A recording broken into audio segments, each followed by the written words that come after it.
Assalamualaikum warahmatullahi wabarakatuh. Selamat menyaksikan tayangan kami, Pesantren Virtual 9. Bila bermanfaat silakan subscribe, like, dan share. Sayyid Muhammad Alawi Al-Maliki. Beliau adalah seorang ulama dunia, yang diakui kepakarannya di banyak disiplin ilmu. Nama beliau sangat populer di kalangan ulama belahan dunia, khususnya Indonesia. Hal itu karena kiprahnya dalam memperjuangkan dan mempertahankan ajaran Ahlus Sunnah wal Jamaah, walau hidup di tengah-tengah penganut faham di luar Ahlus Sunnah. Kitab karangannya banyak dikaji di pondok pesantren, khususnya Indonesia, dan salah satu kitab karangan beliau yang cukup fenomenal dan mendapat sambutan luar biasa dari para ulama belahan dunia, adalah kitab yang berjudul Mafahim Yajibu an Tusohah, pemahaman-pemahaman yang harus diluruskan. Sebuah kitab yang membahas tentang kekeliruan pemahaman agama kalangan ulama Wahabi atau Salafi. Lahirnya kitab itu menimbulkan tekanan dari penguasa akan keberanian beliau dalam memperjuangkan ideologi Ahlus Sunnah wal Jamaah. Beliau adalah Profesor Dr. Sayyid Muhammad Alawi Al-Maliki, seorang alim hadis kenamaan dunia yang merupakan keturunan Nabi dari jalur Hasan. Beliau lahir di Mekah pada tahun 1365 Hijriah 1944 Masehi, dari keluarga Al-Maliki Al-Hasani yang terkenal, dan merupakan salah satu keluarga yang paling dihormati dan disegani di Mekah.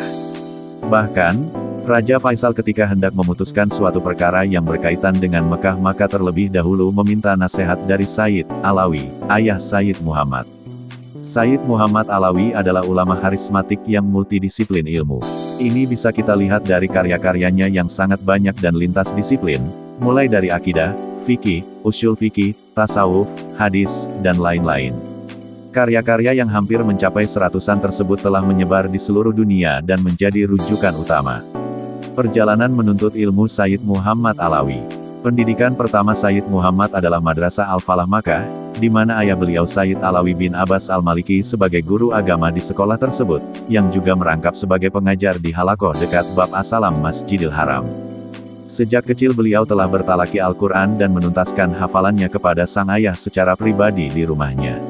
Oleh ayahnya, beliau juga diarahkan untuk menimba ilmu dari ulama-ulama besar di Makkah dan Madinah. Karena ketekunan dan kecerdasannya, maka tidak heran jika Sayyid Muhammad Alawi dipercaya untuk mengajarkan kitab hadis dan fikih kepada pelajar-pelajar lain di Masjidil Haram. Setelah sang ayah wafat, Sayyid Muhammad tampil sebagai penerus. Maka sebelum itu, terlebih dahulu beliau terbang ke Mesir untuk menimba ilmu di Universitas Al-Azhar.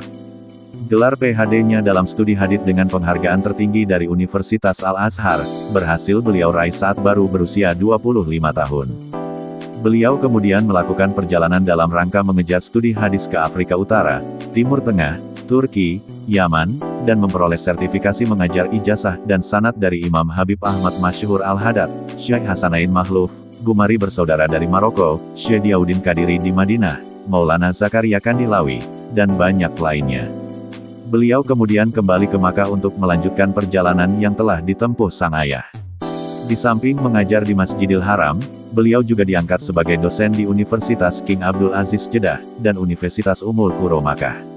Cukup lama beliau menjalankan tugasnya sebagai dosen di dua universitas tersebut, sampai beliau memutuskan untuk mengundurkan diri dan memilih mengajar di Masjidil Haram serta mendirikan pondok pesantren di rumah beliau. Di rumahnya, di Ar-Rosoifah, ia mengabdi untuk ilmu dan masyarakat.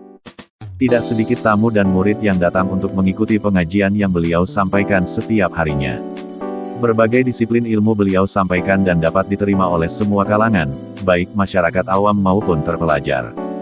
Begitu pula setiap bulan Ramadan dan Hari Raya, beliau selalu menerima semua tamu dan muridnya dengan tangan terbuka, tanpa memilih golongan atau derajat. Semua mendapat penghargaan yang sama dan semua mencicipi ilmu bersama-sama. Dari rumah beliau lahir ulama-ulama besar yang menyebar ke seluruh pelosok permukaan bumi. Di negara mana saja kita menginjak, di situ kita temui murid beliau, di India, Pakistan, Afrika, Eropa, Amerika, apalagi di Asia, khususnya Indonesia. Sayyid Muhammad dikenal sebagai guru, pengajar dan pendidik yang tidak beraliran keras, tidak berlebih-lebihan, dan selalu menerima hiwar atau dialog dengan hikmah dan mawidah hasanah. Dalam kehidupannya beliau selalu bersabar dengan orang-orang yang tidak bersependapat dengan pemikirannya. Semua yang berlawanan diterima dengan sabar dan berusaha menjawabnya dengan hikmah dan dalil-dalil yang kuat. Sebagai seorang pengajar dan pendidik, Sayyid Muhammad memperlakukan murid-murid beliau layaknya seorang ayah yang penuh perhatian. Ini sungguh sangat membantu murid-muridnya dalam belajar dan berkomunikasi. Bahkan dari kecintaan dan kasih sayang beliau, tidak seorang pun murid yang diizinkan atau dibiarkan untuk memanggilnya dengan sebutan Syaikh. Akan tetapi beliau memerintahkan mereka agar memanggilnya dengan sebutan Abuya, yang berarti, ayahku, agar benar-benar mendekatkan jiwa mereka kepada beliau. Dan menambah keakraban layaknya seorang ayah dengan anak-anaknya. Sekalipun demikian pada saat-saat resmi, beliau menerapkan pendekatan seorang mursyid pendidikan dan bimbingan kepada para pengikutnya dengan penuh wibawa.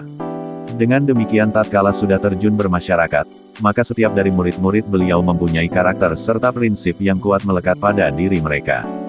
Seputar peringatan Maulid Nabi Shallallahu Alaihi Wasallam, Sayyid Muhammad Alawi merupakan salah satu dari ulama yang tekun menulis. Tidak kurang dari seratusan buku dari banyak disiplin ilmu lahir dari tinta pena beliau. Salah satu karya yang paling fenomenal adalah kitab Mafahim Yajibu Antusoha, di mana dalam kitab tersebut beliau berani mengoreksi pendapat rekan-rekan ulama senegaranya, dan membuktikan kesalahan doktrin-doktrin mereka dengan menggunakan sumber-sumber dalil. Atas keberanian intelektualnya tersebut, Sayyid Muhammad dikucilkan dan dituduh sebagai seorang yang sesat. Kitab-kitab karya beliau dilarang beredar, bahkan kedudukan beliau sebagai profesor di Ummul Qura pun dicabut. Namun, dalam menghadapi hal itu, Sayyid Muhammad sama sekali tidak menunjukkan kepahitan dan keluh kesah. Beliau tak pernah menggunakan akal dan intelektualitasnya dalam amarah, melainkan menyalurkannya untuk memperkuat orang lain dengan ilmu pengetahuan dan tasawuf. Salah satu yang juga turut menjadi perbincangan, adalah pendapat Sayyid Muhammad tentang peringatan Maulid Nabi Shallallahu Alaihi Wasallam, yang beliau tuangkan dalam kitab Haulul Ihtifal bi Zikril Maulid An-Nabawi Asy-Syarif.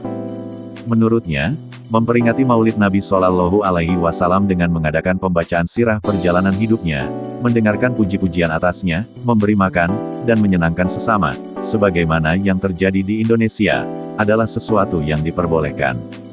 Beliau juga berpendapat, bahwa merayakan peringatan Maulid Nabi Shallallahu Alaihi Wasallam, tidaklah seperti Hari Raya Idul Fitri atau Idul Adha yang hanya berlangsung sekali dalam setahun, melainkan setiap waktu seyogyanya umat Islam merayakannya, dan tidak mengkhususkan pada malam tertentu.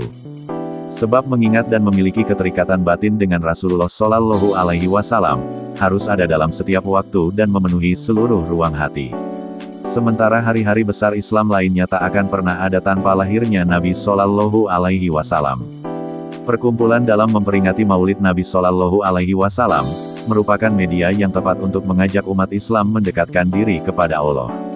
Sehingga, selayaknya para ulama menjadikannya sebagai momentum untuk menyeru umat dalam meneladani segala sisi kehidupan Nabi Shallallahu Alaihi Wasallam.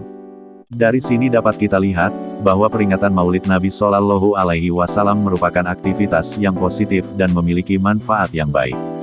Dalam kitabnya tersebut, Sayyid Muhammad Alawi mendasarkan kebolehan perayaan peringatan Maulid Nabi Shallallahu Alaihi Wasallam pada 21 dalil yang kuat.